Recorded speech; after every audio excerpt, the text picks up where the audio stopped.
Namaste, Komal kitchen and लाईफस्टाईलमध्ये तुमचं सर्वांचं स्वागत आहे। आज आपण बनवणार आहोत नारळाची बिस्किटं, एकदम बेकरी स्टाईल बनवणार आहोत। तर इथे मी त्याच्यासाठी घेतलेलं आहे एका भांड्यामध्ये सॉल्टेड बटर, त्याला आपण फेटून घेणार आहोत।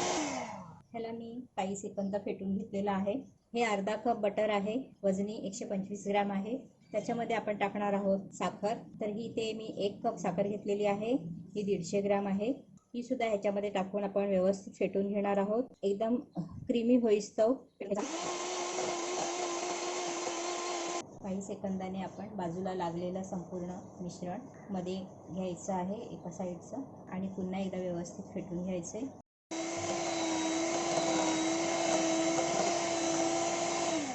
हे मी 3 ते 4 मिनिटं व्यवस्थित क्रीमी होईस्तव बटर आणि साखर छान फेटून घेतलेली आहे। इथे मी गाळणी घेतली आहे, त्याच्यामध्ये वापरणार आहोत आपण 1 कप मैदा, हा 120 ग्रॅम आहे।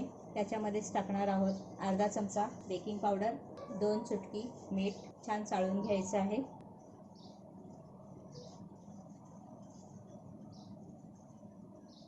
आपण टाकणार आहोत 1 कप डेसिकेटेड कोकोनट। इथे मी 250 ml चा कप मापासाठी वापरलेला आहे, तुम्ही कोणता तरी एकच कप मापासाठी वापरा। इथे मी घेतलंय व्हॅनिला इसेन्स, आपण हे बेकरी टाईप करणार आहोत, तर मी इथे व्हॅनिला इसेन्सचा वापर करते। तुम्ही वेलची पावडरचा वापर केला तरी सुद्धा चालेल। आता हे सर्व मिश्रण आपण छान मिक्स करून घेणार आहोत।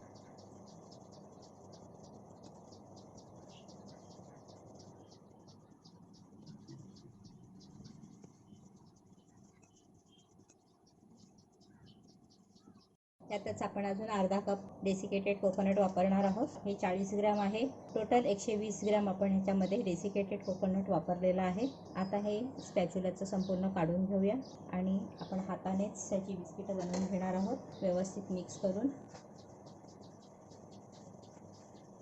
तर आपलं मिश्रण छान मिक्स करून झालेलं आहे। आता आपण ह्याचे छोटे छोटे गोळे बनवणार आहोत। जर हे मिश्रण थोडंसं तुम्हाला सरसरीत वाटलं तर त्याच्यामध्ये 1 ते 2 चमचे तुम्ही दूध वापरू शकता।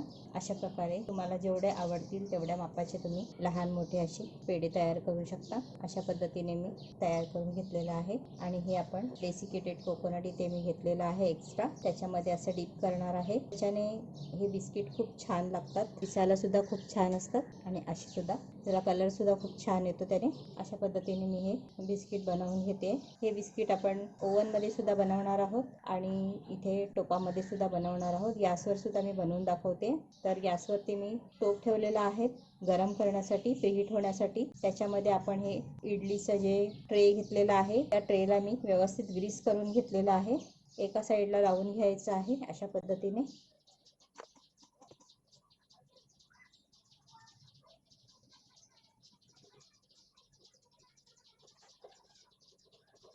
अशाच पद्धतीने आपण ट्रेमध्ये सुद्धा बनवून घेणार आहोत आणि ट्रेमध्ये ठेवताना किंवा इथे मी केक टीन घेतलेला आहे, तुमच्याकडे जर बेकिंग ट्रे असेल तर तो घेऊ शकता किंवा एखाद्या छोट्याशा थालीमध्ये सुद्धा तुम्ही बेक करू शकता। तर मी इथे केक टीन घेतलेला आहे, त्या केक टीनमध्ये हे बिस्किट लावून घेणार आहे। बिस्किट आपण अंतरावरती ठेवायचं आहे, चिटकवून ठेवायचं नाही, कारण की हे फुलतात, थोडेसे पसरतात, त्याच्यामुळे मध्ये थोडीशी गॅप ठेवायची आहे।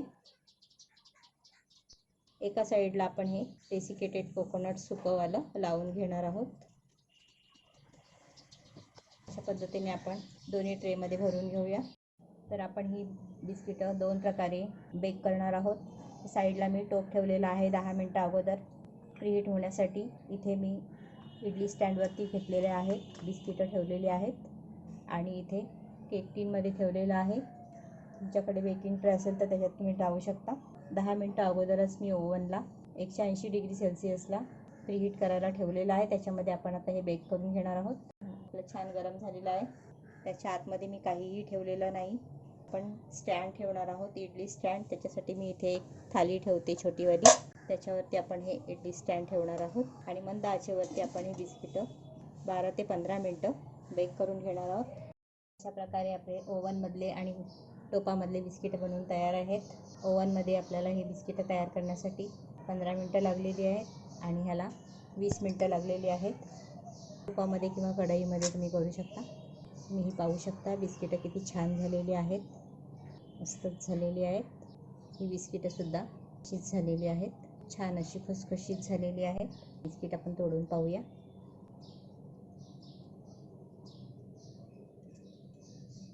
पहा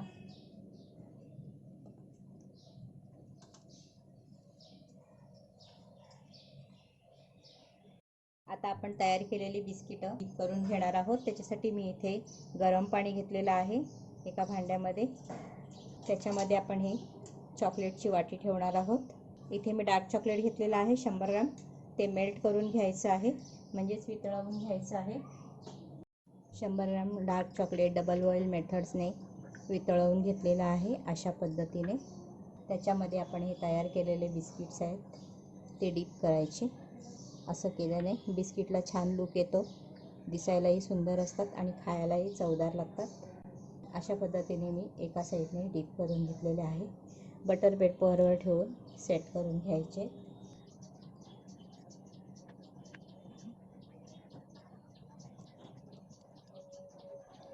लहान मुलांना तर खूप आवडतील, मोठ्यांनाही आवडतील. त्याच्यामुळे अशा पद्धतीने एकदा करून बघा. ॲक्च्युली हे पूर्णपणे ऑप्शनल आहे. तुम्हाला जर आवडत नसेल तर तुम्ही स्किप करू शकता. अशाच पद्धतीने आपण सर्व बिस्किट करून घेणार. सर्व कुकीजला लावून झाल्यानंतर, सर्व बिस्किटला लावून झाल्यानंतर उरलेलं जे चॉकलेट आहे ते पायपिंग बॅगमध्ये भरून घ्यायचं आहे. आहोत अशा पद्धतीने.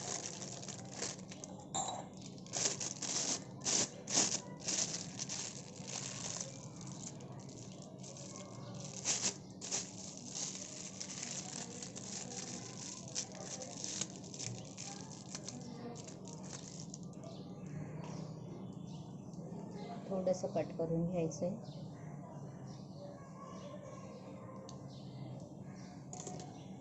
आणि हे तयार केलेले जे चॉकलेट बिस्किट आहे, कोकोनट बिस्किट, नारळाची बिस्किट, त्याच्यावरती अशा पद्धतीने सजवून घ्यायचं आहे. खूप छान दिसतात आणि लागतात पण छान.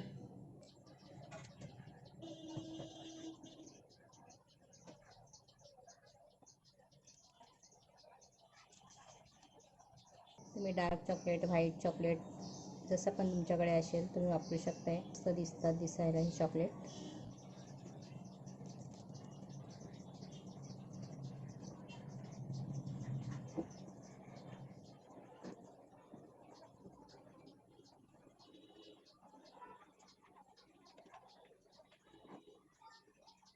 आता हे आपण फ्रीजमध्ये ठेवणार आहोत 10 मिनटं सेट होण्यासाठी. 10 मिनटं झालेली आहेत. चॉकलेट व्यवस्थित सेट झालेलं आहे. अशा पद्धतीने आपले नारळाची बिस्किटं बनवून तयार आहेत. तर तुम्ही हा व्हिडिओ नक्की ट्राय करा. जर तुम्हाला ही रेसिपी आवडली असेल तर रेसिपीखाली लाईक करा, फ्रेंड्स फॅमिलीबरोबर शेअर करा, कमेंट करायला विसरू नका. धन्यवाद.